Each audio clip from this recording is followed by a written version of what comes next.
আমি মনে করি যে এটা একটা চ্যালেঞ্জিং পার্ট আমি মনে করি, এবং এখানে অনেক কাজ এখানে আছে।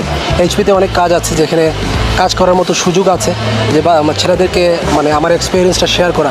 আমি মনে করি যে এইচপিতে আমি যখন এসেছি তখন হয়তো আমাদের ফ্যাসিলিটিসটা বৃষ্টির কারণে আমরা অনেক কিছু পাই নাই, বাট যথেষ্ট প্র্যাকটিস করেছি আমরা রাজশাহীতে লাস্ট 3 উইকস।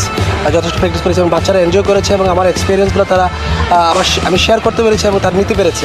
তাই মনে করি যে ইন্টারন্যাশনাল ক্রিকেট কীভাবে খেলতে হয় তাদের সাথে এটা শেয়ার করা, আর এটা একটা সময়ের ব্যাপার যে আমাদের সামনে আরও কিছু প্লেয়ার রেডি করে, এটা সময়ের ব্যাপার। আমার সময় লাগবে, ইনশাল্লাহ এখান থেকে আমরা অনেক কিছু পজিটিভ কিছু পাই। ডেফিনেটলি এটা লুকস লাইক আপনার ইন্টারন্যাশনাল সফর। এখানে অনেক ভালো ভালো প্লেয়াররা খেলবে, যেমন পাকিস্তান টিম আসতেছে, ওইখানে অনেক ভালো ভালো প্লেয়াররা আছে।